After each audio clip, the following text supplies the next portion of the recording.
ওকে, আমরা প্রথম very good remind দিয়েছো আমাকে। তাহলে the advanced mobile phone system uses two band, first band of from 824 to 849 megahertz used for uplink or sending, and 869 to 894 megahertz for receiving or downlink. দুটো band different হয় always. Digital কমিউনিকেশনে আমরা যখন কাজ করি তখন সেন্ডিং এবং receiving সিমultaneously দুটো band ব্যবহার করা হয়। Each user has a bandwidth of 30 kilo. যদি এই ধরনের একটা সিস্টেমে আমরা যদি ইউজারদের জন্য 30 কিলোহার্টজ ব্যান্ডউইথ যদি সেপারেটলি যদি ডেডিকেটেড করে রাখি ফর ইচ ডিরেকশন, মানে for sending 30 for receiving 30 also, how many people can use their several phone simultaneously? কি হবে বলো?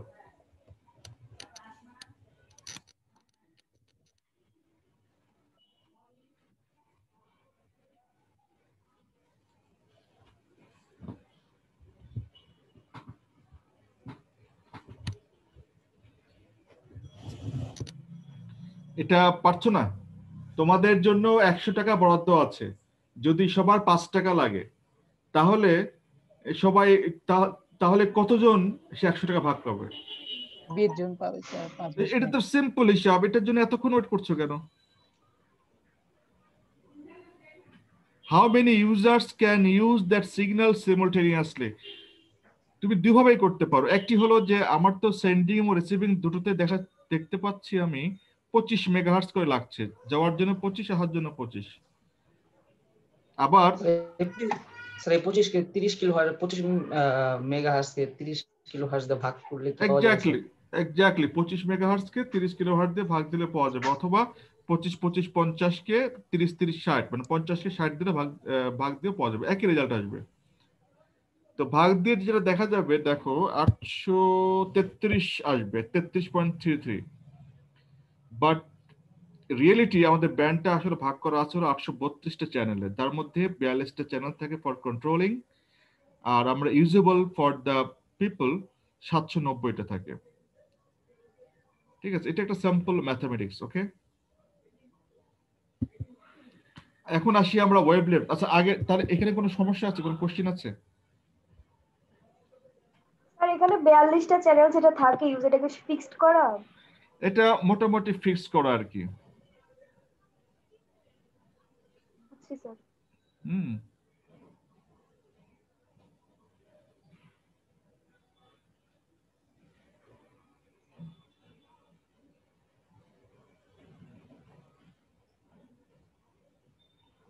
ওকে। আমরা দেখতে পাচ্ছি যে ওয়েভলেন্থ ডিভিশন মাল্টিপ্লেক্সিংটা কি। এটি হলো মূলত, আমরা জানি যে মাল্টিপ্লেক্সিং মানে হলো যে মেনি ইনপুট ওয়ান আউটপুট।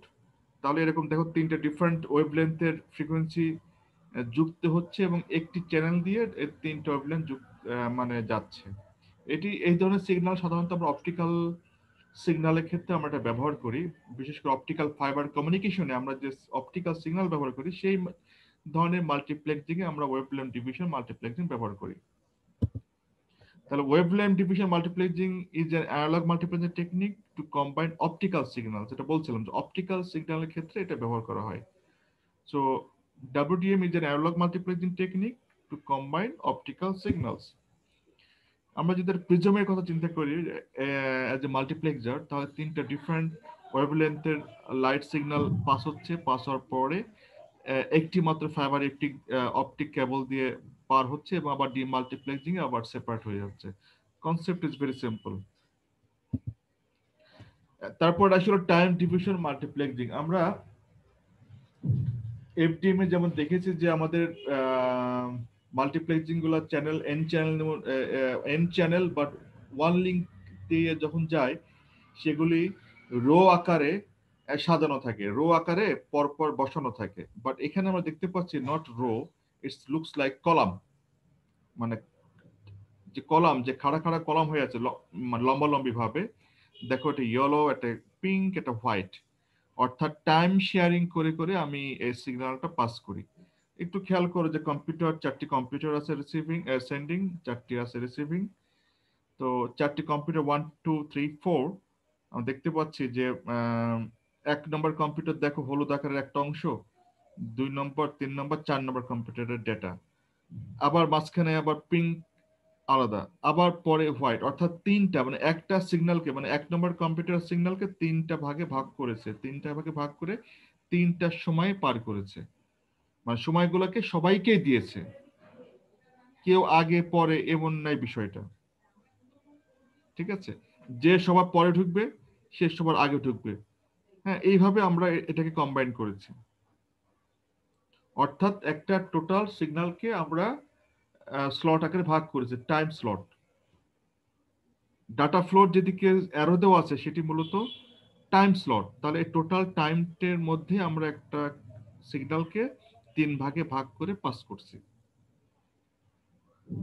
ঠিক আছে, ধরো তুমি অনেক 3টা ব্যাগ নিয়ে একসাথে তুমি যাবা, তো এটা ভেরি টাফ। তো 3টা ব্যাগকে 3টা জায়গা সেপারেট করে দিয়ে একই সাথে তুমি যাচ্ছ, মানে বিষয়টা এমন আর কি। আরেকটু দেখা এক্সাম্পল, তাহলে টিডিএম হলো মূলত একটা digital multiplexing technique for combining several low rate digital signal to high rate, মানে একটা লো রেট ডিজিটাল চ্যানেলকে একটা হাই রেট ডিজিটাল চ্যানেলে কনভার্ট করে, সেটি হলো টিডিএম। তাহলে টিডিএম এর মূল যেটা প্রিন্সিপাল সেটি হলো এটি একটা digital multiplexing technique, whereas FDM WDM হলো অ্যানালগ মাল্টিপ্লেক্সিং টেকনিক। এই ফিগারটা একটা কমন এক্সাম্পল, এটা হলো একটা সিনক্রোনাস টাইম ডিভিশন মাল্টিপ্লেক্সিং। আমরা দেখছি যে লেফট সাইডে এ বি সি এই তিনটা সিগন্যাল, এ কে আবার 3 ভাগে ভাগ করেছি, A1 A2 A3, বিটাকে আবার 3 ভাগে ভাগ করেছি, B1 B2 B3, এবং সি কেও তাই, C1 C2 C3, একটা ব্লু একটা ইয়েলো একটা পিঙ্ক। আমি যখন এটাকে মাল্টিপ্লেক্স করব, এই এই যে এ যখন এফডিএম হতো তখন কিন্তু এফডিএম বি এবং সি তিনটাকে এক করে পাঠানো হতো, কিন্তু এখানে তা না, এখানে স্লট আকারে ভাগ করা হয়েছে। ধরো এর একটা অংশ আমি নিয়েছি, আগে A3 নিয়েছি, তারপরে বি এর B3 নিয়েছি, তারপরে সি এর C3 নিয়েছি, মানে তিনটাই আমি একই সময় পাঠাচ্ছি, এবং এই তিনটাকে মিলে আমি একটা ফ্রেম করেছি।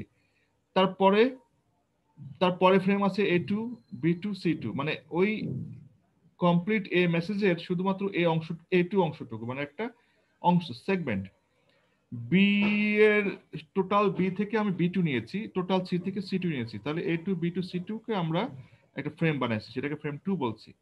এইভাবে আমরা ফ্রেম 1 ফ্রেম 2 ফ্রেম 3 করে আমরা ডাটাটা একটা চ্যানেলতে পাঠাচ্ছি। এখানে টোটাল টাইমটা, টোটাল এ বি সি এর টাইম সিকোয়েন্স হলো টি সেকেন্ড, টোটাল সেকেন্ড হলো টি। তাহলে প্রত্যেকটা ফ্রেম যদি আমি এভাবে 3টা ভাগে ভাগ করি, তাহলে প্রত্যেকটা ফ্রেমের জন্য সময় লাগবে হলো T/3 সেকেন্ড।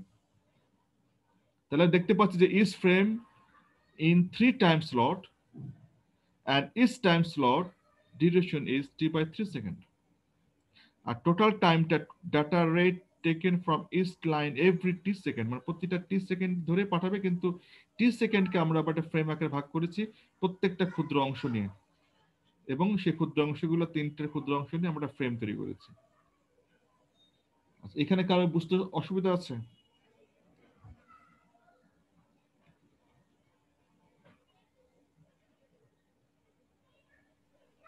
Sir Yes. এখানে হচ্ছে C3 B3 হচ্ছে A3, এখানে যদি C3 B2 A1 এভাবে যদি নিতাম তাহলে কি হতো স্যার? এভাবে নেওয়া যাবে না কেন স্যার? কোনটা আবার বলো, C3 আর A1? স্যার এরকম প্রত্যেকটা থেকে যে C3 B3 A3 নিয়েছি, আবার C2 B2 A2, C1 B1 A1, এখানে যদি আমরা হচ্ছে মানে এই সিকোয়েন্স অনুযায়ী না নিয়ে C3 B1 A2 নিতাম তাহলে কি হতো স্যার? তাহলে তাহলে হতো, সমস্যা নাই। বাট তুমি যেভাবে নাও না কেন, তোমাকে একটা অ্যালগোরিদম রাখতে হবে যেন আবার তুমি আবার সেপারেট করতে পারো, এমন সিস্টেমে রাখবা যেন A1 A2 A3 যেন পরবর্তীতে তুমি জোড়া লাগাতে পারো। হ্যাঁ, এর জন্য তোমাকে স্প্রেডিং, আমি পরবর্তীতে আসবো, স্প্রেডিং এ আসবো, তুমি এভাবেও নিতে পারো, কোনো সমস্যা নাই। বাট তুমি ধরো ইচ্ছা মতো তুমি টাকা ভাগ করলে, তুমি যাকে খুশি টাকা দিতে পারো, বাট বাট যাকে দিচ্ছ তাকে যেন তুমি মনে রাখতে পারো যে আমি একে দিলাম, বিষয়টা এমন। ঠিক আছে, হ্যালো, তুমি A1 B1 C1 পাশাপাশি নিয়ে একটা ফ্রেম তৈরি করতে পারো, কোনো সমস্যা নাই। A3 B2 C1, বাট যেভাবে করো না কেন তোমাকে সিকোয়েন্স মেনটেন করতে হবে, অথবা এমন ভাবে নিতে হবে যেন আবার পরে সেপারেট করা যায়, একটা অ্যালগরিদমের মধ্যে যেন থাকে। কোনো নিয়ম নীতি ফলো না করলে তো সেটা থেকে আবার রিকভার করা যায় না। ঠিক আছে, আচ্ছা তুমি মানে তোমরা কি এটা বুঝেছো এখানে যেটা দেওয়া আছে? জি স্যার। জটিল কিছু না, ভেরি সিম্পল কনসেপ্ট। তাহলে in synchronous TDM the data rate of the link is n times faster and the unit duration is n times shorter. তার মানে এই TDM এ আমি যদি n times faster হয়, একই সাথে ডাটা ইউনিট গুলো হবে হলো n times shorter। আমরা FDM এ কি দেখেছি যে টোটাল রো অনুযায়ী আছে, তাহলে এখানে যদি n times faster করে তাহলে ডাটা লিঙ্কটাও n times shorter হবে, কারণ কেটে কেটে আমি n times short করেছি। 3 গুণ স্পিড বাড়াইছি মানে হলো 3 গুণ ছোট করেছি। এটা এখানে বলতে চেয়েছে যে in synchronous TDM the data of the link is n times faster and the unit duration, প্রতিটা ফ্রেমের ডিউরেশন বা unit duration is n times short হবে।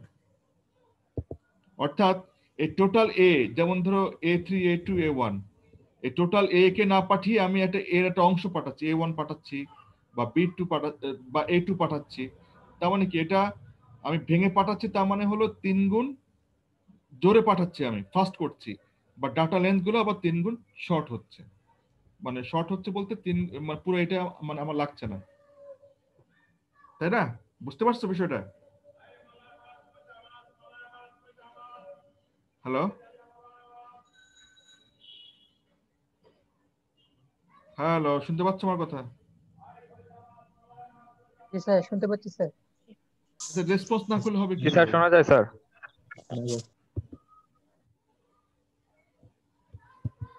সো এই বিষয়টা মাথায় রাখবা, এটা মনে রাখবা যে টিডিএম এ আমরা m টাইমস ফাস্টার যেমন করি, আবার একই সাথে যে আমাদের যে ডাটা ইউনিট সেটিও আবার n টাইমস শর্ট হবে, ছোট হবে।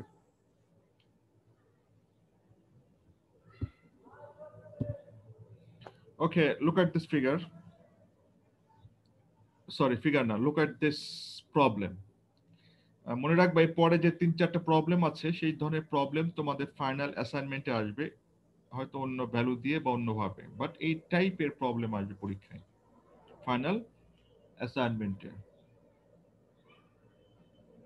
সেটা কি কি? In figure 6.13 the data rate for each one of the 3 input connection is 1 kbps. If 1 bit at a time is multiplexed, that is a unit is 1 bit, what is the duration of number 1 input slot, number 2 output slot, number 3 is frame? এটা solve কর 1 minute time, 1 minute time.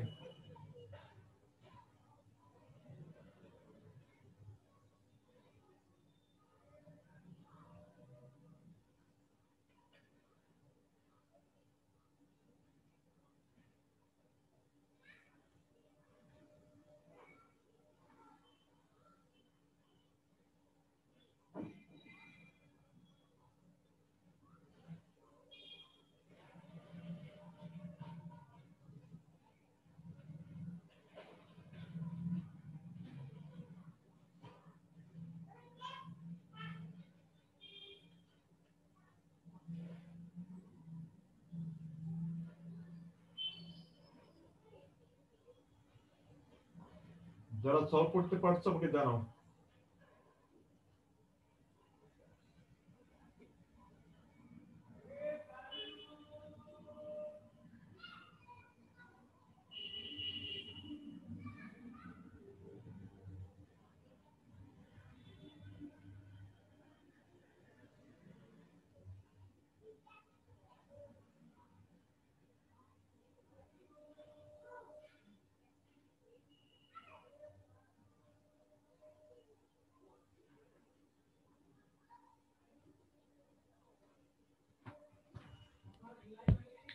কেউ solve করতে পারছো না? মামুন,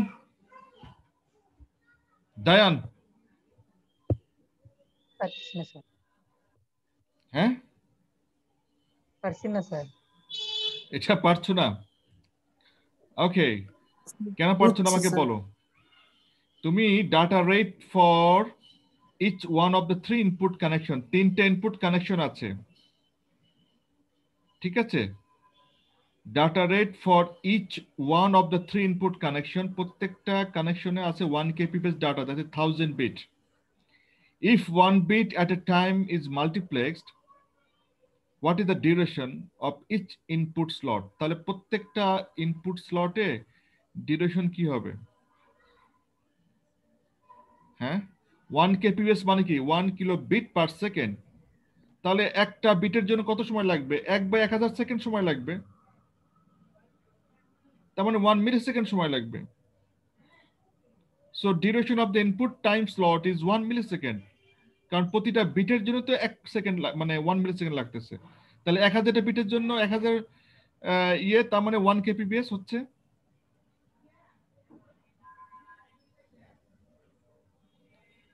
আমার কথাই বোঝা গেছে? আমাকে রেসপন্স করো প্লিজ, ইয়েস অর নো। জি স্যার। তোমার প্রত্যেকটা তিনটে ইনপুট লাইন আছে, প্রত্যেকটা লাইনের জন্য 1 kbps ডাটা আছে। তাহলে একটা বিটের জন্য মানে ইচ ইনপুট স্লটে, তাহলে প্রতিটা বিটের জন্য কত সময় লাগবে? 1/1000 মিলিসেকেন্ড, দ্যাট মিন্স 1 মিলিসেকেন্ড। আর বি নম্বরটা কি বলেছে? Is output slot. আউটপুট স্লটে কি হবে তাহলে?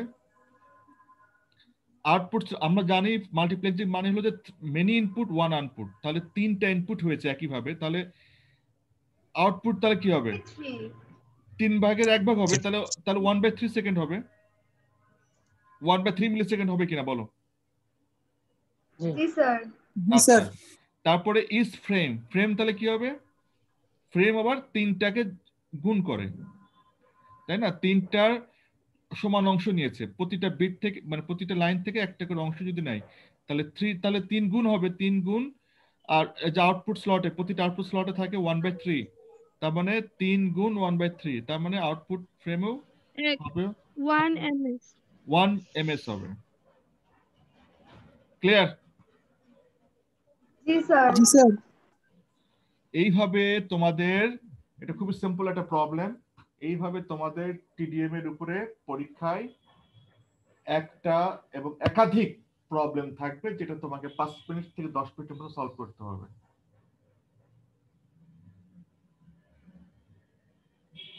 সো ক্লিয়ারলি না বুঝলে কিন্তু পারবে না, এই জন্য ফ্রাউজেনের বইটা ফলো করবা, আমি কি বললাম সেটা ফলো করবা, এই স্লাইডে কি আছে সেটাও ফলো করবা। তো পরে প্রবলেমে যাও।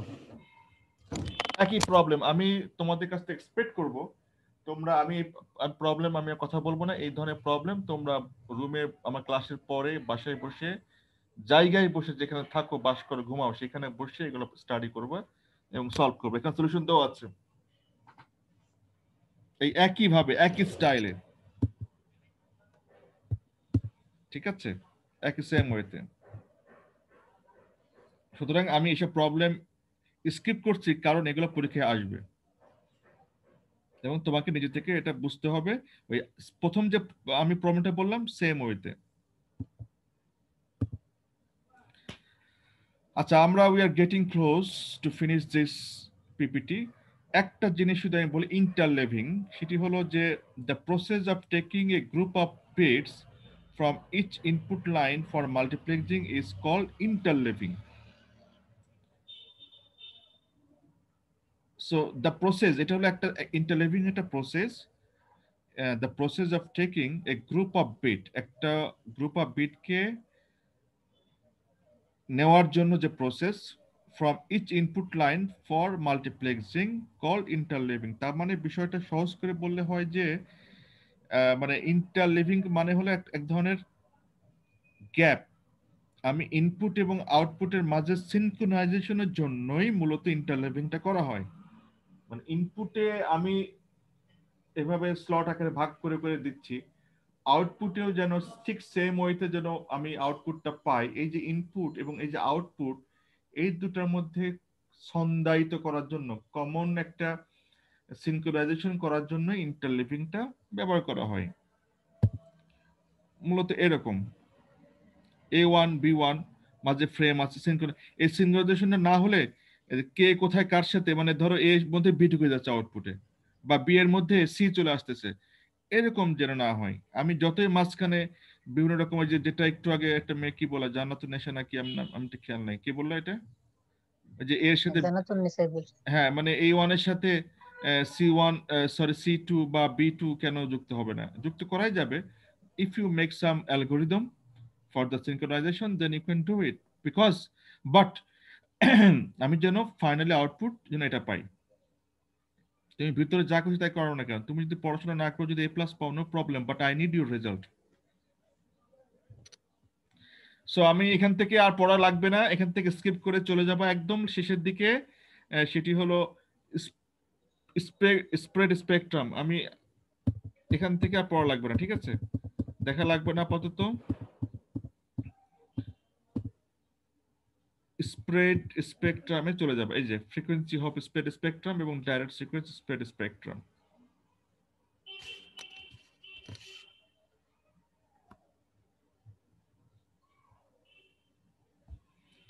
স্প্রেড স্পেকট্রামটা হলো একটা ইন্টারেস্টিং টপিক, কারণ আমরা তো মাল্টিপ্লেক্সিং করছি, 3-4টা ইনপুট নিয়ে বিভিন্ন ধরনের হেটারোজেনিয়াস সিগন্যালকে এক করে একটা চ্যানেলে পাঠাচ্ছি, বাট এটা করতে যে যেন জ্যামিং না হয়, এটা করতে যে যেন নিজেদের মধ্যে মারামারি না হয়, এই যে এভাস ড্রপিং যেন না হয়, এই জন্য মূলত স্প্রেড স্পেকট্রামটা প্রয়োজন, যেন সবাই একটা নিয়ম নীতি শৃঙ্খলা ডিসিপ্লিন মেনটেন করে।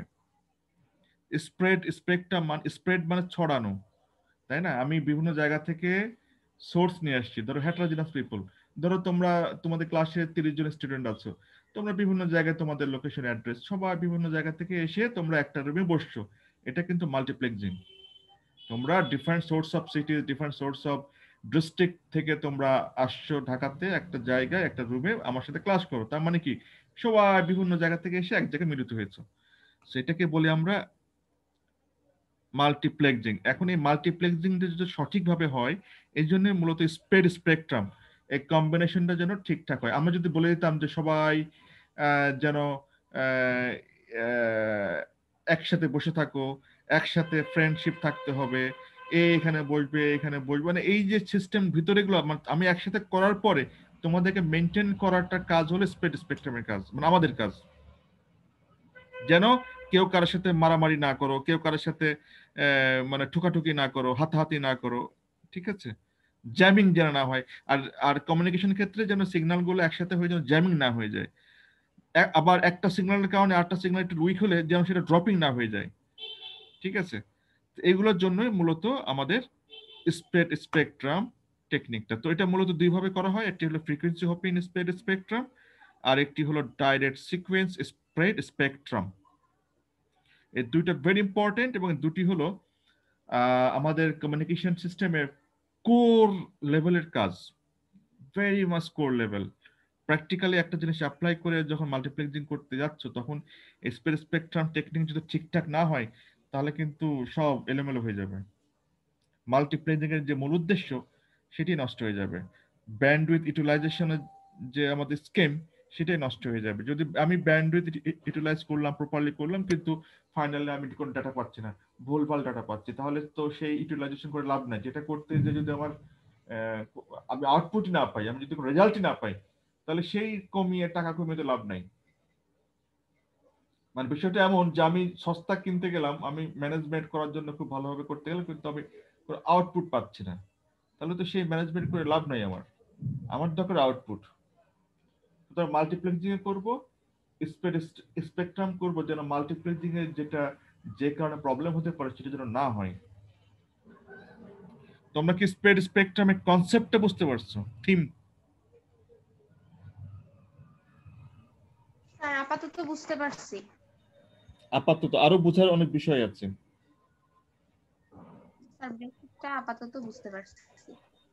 আপাতত বুঝে থাকো, তারপরে পড়তে থাকো, বাসায় পড়বা, ফ্রাউজেনের বইটা পড়বা, পড়ার পরে দেন আমার সাথে শেয়ার করবা, কারণ এগুলো ইন্টারেস্টিং টপিক এবং এগুলো খুব সহজ জিনিস, শুধু একটু পড়তে হবে, না পড়লে কোনো কিছু বুঝবা না। 2+2=4 হয়, এটা না পড়লে তুমি পারবা না। স্প্রেড স্পেকট্রাম কয় প্রকার? দুই। দুই প্রকার।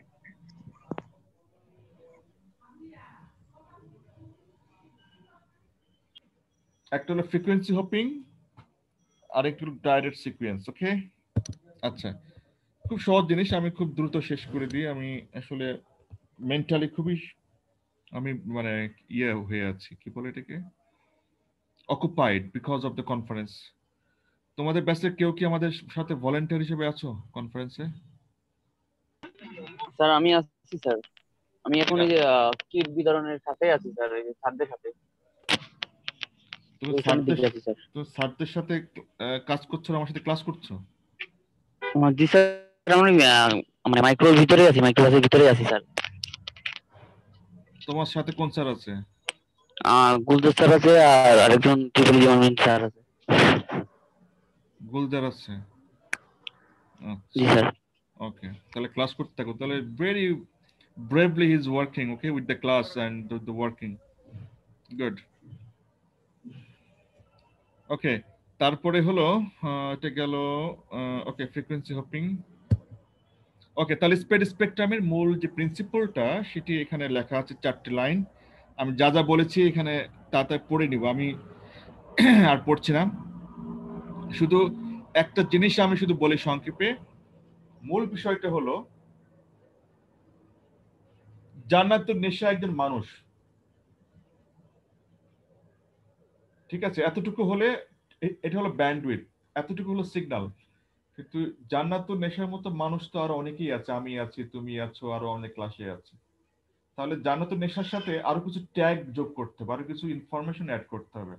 যেমন জান্নাতুন নেশার বাবার নাম কি, জান্নাতুন নেশার বাড়ি কোথায়, লোকেশনে কোথায়, জান্নাতুন নেশার মানে বয়স কত, জান্নাতুন নেশা কোথায় পড়াশোনা করে, জান্নাতুন নেশা কি ভালো লাগে, এইসব বিভিন্ন ইনফরমেশন যুক্ত হলে কিন্তু সে আস্তে আস্তে ইউনিক হয়ে যাবে, তার সাথে কাউকে মিলানো যাবে না, তাই না? তো আমাদের স্পেকট্রামও তাই, প্রথমে একটা অরিজিনাল সিগন্যাল থাকে পাস করে, কিন্তু শুধু অরিজিনাল সিগন্যাল দিলে কিন্তু স্পেকট্রাম হবে না, তার সাথে বিভিন্ন আরো ইনফরমেশন যোগ করতে হবে। কারণ আমাদের তো ডেইলি লাইফে thousands of millions of signal frame তৈরি হচ্ছে, কে কার সাথে মার্জ হয়ে যাচ্ছে কোনো ঠিক ঠিকানা আছে? আমি কথা বলছি, এই আমার সাথে একই সাথে কথা আরো অনেক থাউজেন্ডস মিলিয়নস পিপল কথা বলছে বিভিন্ন জায়গায়, এবং তারা কিন্তু আকাশে বাতাসে ঘুরে বেড়াচ্ছে প্যাকেট আকারে। সুতরাং ডেস্টিনেশন অনুযায়ী কে কার সাথে মার্জ হয়ে যাবে, কে কার সাথে উল্টাপাল্টা হবে কিনা, এই জন্য আমাদের স্পেকট্রামে ওই ফ্রিকোয়েন্সির সাথে ওই সিগন্যালের সাথে আরো কিছু জিনিস, ইম্পর্টেন্ট জিনিস অ্যাড করতে হয়, যে অ্যাডিং এর ট্যাগিং এর কারণে সেই সিগন্যালটাকে আলাদা করা যায়, এবং তার থেকে আমি আমার আউটপুটে যখন ফাইনালি আমি রিসিভ করব যেন সঠিকটা রিসিভ করতে পারি। এটি হলো আমাদের মূল উদ্দেশ্য। এখানে বলছে দেখো spread with different codes and they can be spreaded at the receiver. একটা ফিগার দেখি, দেখো সিম্পলি বিটা হলো আমাদের একটা অরিজিনাল সিগন্যাল। এখন এই স্প্রেডিং প্রসেসের মাধ্যমে দেখো আরো কিছু জিনিস যোগ হওয়ার পরে সেই বিটা হয়ে গেছে বিএসএস, মানে এর সাথে আরো কিছু কন্ট্রোল ইনফরমেশন, কিছু তার ডেস্টিনেশন অ্যাড্রেস, তার নিজের অ্যাড্রেস, তার নিজের ভিতরে সবগুলো স্প্রেডিং। আবার স্প্রেডিং করার কিছু টেকনিক আছে, অ্যালগরিদম আছে, সুডোকোড আছে, আমরা পরে ক্লাস স্লাইডে দেখাবো। করে একটা বিএসএস নামে একটা আলাদা জিনিস হয়েছে। তুমি বাসায় থাকো একরকম, বাট বাসার থেকে যখন বেরো তখন সেজে গুজে শার্ট প্যান্ট বা জামা ভালো করে পরে একটা অন্যরকম ওয়েতে তুমি বেরো। এটা হলো সেই প্রেজেন্টেড ফর্ম। বিএসএসটা হলো presented form in the output, in the outside, in the open air. আর যখন ঘরের মধ্যে থাকো তখন এই বি আকারে থাকো, সিম্পলি বি। ঘর থেকে বের হলেই তুমি বিএসএস, বিকজ ঘর থেকে যখনই বের হবা তখনই তোমার ভিতরে এই যে আমাদের স্প্রেডিং প্রসেস এবং স্প্রেডিং কোড তোমার সাথে যোগ করে দেওয়া হবে। ক্লিয়ার? Yes. কনসেপ্টটা বুঝতে পারছো? জি স্যার।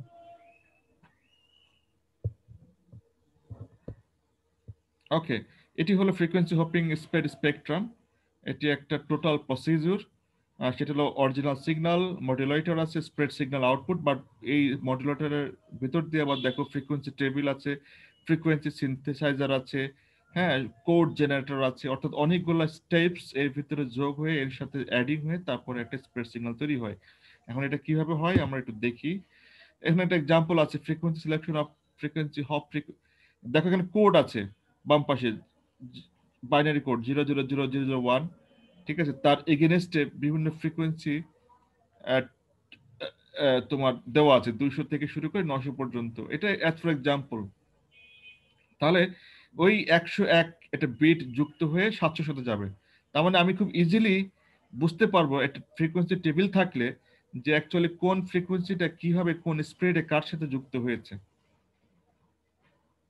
যেমন তোমাদের রোল নাম্বার যতই থাকুক অনেকটা, আমি রোল নাম্বার দেখলে বুঝতে পারবো যে তুমি কোন সালে ভর্তি হয়েছো, কোন সেমিস্টারে ভর্তি হয়েছো, তুমি ডে ব্যাচের ছাত্র নাকি ইভিনিং ব্যাচের ছাত্র। We have some table.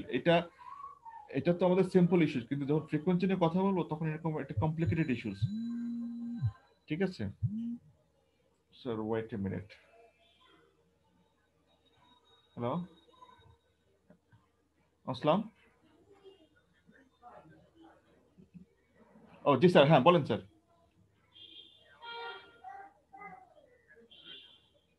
জি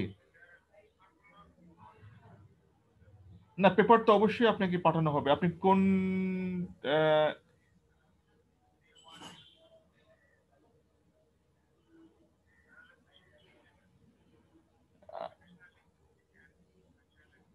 আচ্ছা, আপনার সাথে মনে হয় প্রফেসর মশিউল হক আছেন, ওইটা?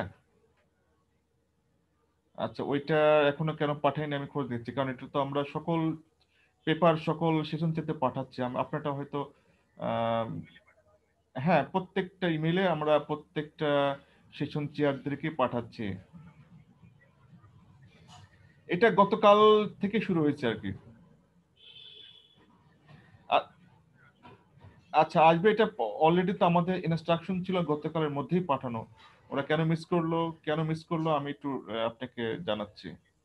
ঠিক আছে, জি।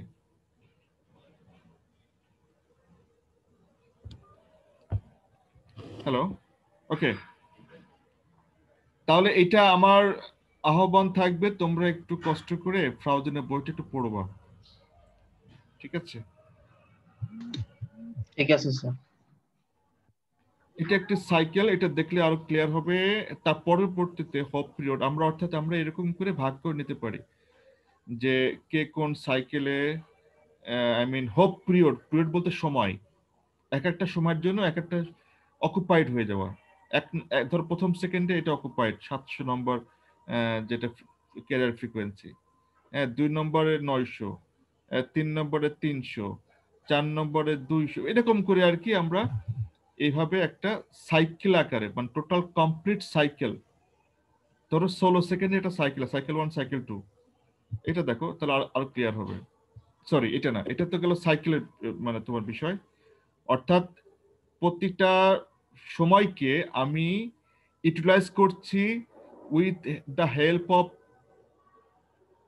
কি বলে all signals receiving to me, মানে আমার কাছে যত সিগন্যাল আছে সবগুলো সিগন্যালকে আমি এভাবে শেয়ারিং করেছি, টাইম শেয়ারিং করেছি। বাট টাইম শেয়ারিং করতে গেলেও একটা অ্যালগোরিদম প্রয়োজন, যে অ্যালগোরিদমটা এখানে ফ্রিকোয়েন্সি হপিং এর মাধ্যমে করা হয়। তো ফ্রিকোয়েন্সি হপিং এর সাইকেল একটা আছে, আর একটা হলো ব্যান্ড শেয়ারিং আছে। শেয়ারিংটা কি? শেয়ারিংটা হলো এরকম, কি বলে, যেমন ধরো পিঙ্ক কালার, ইয়েলো কালার, এবার 4টি কালার এফডিএম আমরা করেছি row wise. But time division multiplexing এ আমরা যখন কলাম ওয়াইজ করব, কলাম ওয়াইজ, তখন কিন্তু সে কলাম কিন্তু সিম্পলি কলাম করে নাই, এখানে আমরা আবার স্পেকট্রাম করেছি। অর্থাৎ দেখো প্রথম সময় F2 তে দেখো পিঙ্ক কালার আছে, পরবর্তীতে F3 তে পিঙ্ক সেকেন্ড কলামে আছে, থার্ড কলামে আছে F4 এ, আর ফোর্থ কলামে আছে F1। অর্থাৎ আমরা এভাবে টাইম শেয়ারিং করে total F1, F2, F3, F4 এভাবে যোগ করলে কিন্তু আমি পিঙ্ক কালারটা পেয়ে যাচ্ছি। আবার ইয়েলোটাও দেখো এভাবে, গ্রিনটাও দেখো, এরকম করে আমরা ভাগ, মানে কেউ কিন্তু কারোর সাথে ওভারল্যাপ নাই। ওভারল্যাপ কি আছে সময়ের মধ্যে? পিঙ্ক কালার কি কোনো ওভারল্যাপ আছে? একই সময়ে নাই, গ্রিনটাও নাই, আবার ব্লুটাও নাই, কোনোটাই নাই। তাহলে এইভাবে আমরা শেয়ারিং করে, আমরা ব্যান্ডউইথ শেয়ারিং করে আমরা মাল্টিপ্লেক্সিং করতে পারি। ঠিক আছে? আচ্ছা, এটি হলো আমাদের ডাইরেক্ট সিকোয়েন্স স্প্রেড স্পেকট্রাম। দেখো এটা কি অরিজিনাল সিগন্যাল একটা আছে, মাঝে একটা স্প্রেডিং কোড আমি দিয়ে দিয়েছি, স্প্রেডিং কোড আমি দিয়ে দিয়েছি, and তারপরে আসে হলো স্প্রেডেড সিগন্যাল, অর্থাৎ অরিজিনাল সিগন্যাল এবং স্প্রেডিং কোড মার্জ করে আমরা একটা স্প্রেডেড সিগন্যাল তৈরি করেছি।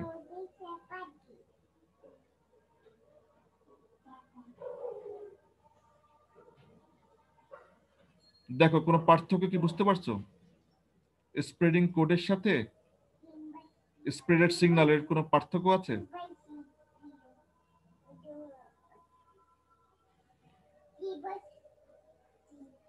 পার্থক্য আছে, সিম্পলি অরিজিনাল সিগন্যাল ছিল 101, ঠিক আছে? হ্যাঁ, দেখো স্প্রেড সিগন্যাল 1 এর সাথে 1 এন্ড করেছে, কোনো সমস্যা হয় নাই, কিন্তু এন্ড অপারেশন করেছে, সিম্পলি একটা এন্ড অপারেশন করেছে, দেখো তারপর সব উল্টে গেছে। সিগন্যালটা ভাগ করে দিতে স্যার ছোট ছোট ভাগে। হ্যাঁ, মানে অর্থাৎ ছোট ছোট করে একটা কোড আকারে এটা করেছে, ঠিক আছে? আচ্ছা, আমাকে শোনো, আমি আজকে ক্লাস নিব না, তোমরা একটু দেখে নিও, আমাকে এখন একটু আমাদের গ্রেড ইউনিভার্সিটি ক্যাম্পাসে যেতে হবে।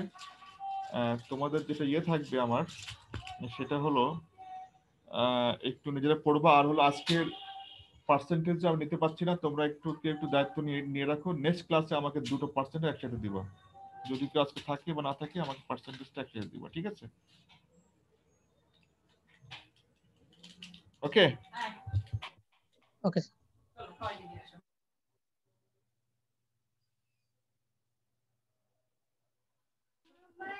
ঠিক আছে, ওকে, তাহলে সবাই ভালো থেকো, হ্যাঁ, নেক্সট ক্লাসে কথা হবে, আর pray for us to successfully finish the conference, okay?